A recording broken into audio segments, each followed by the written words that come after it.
எல்லாருக்கும் நமஸ்காரம். தீபாவளியின் சிறப்பை பற்றி காண்போம். இந்த தீபாவளி பண்டிகை நாடுதோறும் குதூகலமாக கொண்டாடப்படுகிறது. கங்கை நீராடி, புது துணிகளை உடுத்தி, தங்கை அண்ணனோடு விளையாடி, பட்டாசு வெடித்து, இனிப்புகளை உண்டு, உற்றார் உறவினரோடு இணைந்திருக்கக்கூடிய விசேஷ பண்டிகை தீபாவளி. தீபாவளி அன்று அதிகாலை எழுந்து நல்லெண்ணெய் காய்ச்சி மிளகு போட்டு வைத்து ஒருவருக்கொருவர் தலையில் எண்ணெய் வைத்து வெற்றிலை பாக்கு கொடுப்பது வழக்கம். குளித்துவிட்டு புத்தாடை அணிந்து இனிப்பும் தீபாவளி லேகியமும் உட்கொண்டு நாளை ஆரம்பிப்பார்கள்.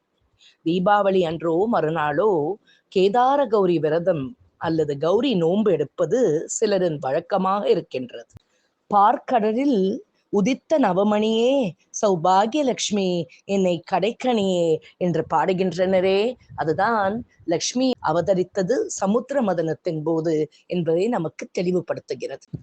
வீட்டை நன்றாக சுத்தம் செய்து அம்பாளை வடிவமைத்து கலசம் வைத்து பூஜித்து விரதமிருந்து அதிரசம் போன்ற இனிப்புகளை செய்து பூஜை செய்வார்கள். நோன்பு சரடு கட்டி கொள்வார்கள். வடக்கு இந்தியாவில் தீபாவளி 5-6 நாட்கள் கொண்டாடப்படுகின்றன. தந்தராஸ் என்பது தன்வந்திரி பகவானுடைய பிறந்த நாளாக கருதப்படுகிறது. லக்ஷ்மி அவர்கள் அவதரித்த நாளும் அதுவே. பார்க்கடலை கடையும் பொழுது மகாலட்சுமி தேவியும் தன்வந்திரி பகவானும் தோன்றினார்கள். குபேர பூஜையும் தந்தராஸ் என்ற நாளில் கொண்டாடப்படுகிறது. சோட்டி தீபாவளி, லக்ஷ்மி பூஜை, கோவர்தன பூஜை, பாய் தூஜ் என்று தீபாவளி விமர்சையாக கொண்டாடப்படுகிறது. இதெல்லாம் வடக்கிந்தியாவில் தீபாவளி பண்டிகையின் அங்கங்கள். நரகாசுரன் வதத்துக்கு பிறகு கிருஷ்ண பகவான் சுபத்ரையை பார்க்க செல்கிறார். அவருடைய தங்கையாகிய சுபத்ரை அவருக்கு திலகமிட்டு இனிப்பு வழங்கி பூக்களை கொடுத்து அவருக்கு பிடித்த உணவுகளை சமைக்கின்றார். அந்த நாள்தான் பாய் தூஜ் என்று அழைக்கப்படுகிறது.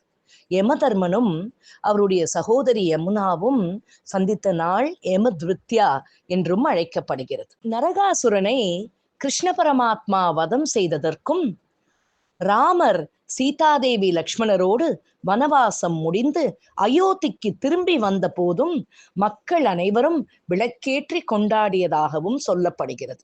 இது 2 நாட்களில்தான் தீபாவளி கொண்டாடப்படுகிறது என்று கூறுகின்றனர். எல்லோருக்கும் இனிய தீபாவளி நல்வாழ்த்துக்கள். சமோகா சேனலின் சார்பில் எல்லோரும் நன்றாக இருக்க வேண்டும் என்று பிரார்த்தனை செய்கின்றோம். நன்றி, வணக்கம்.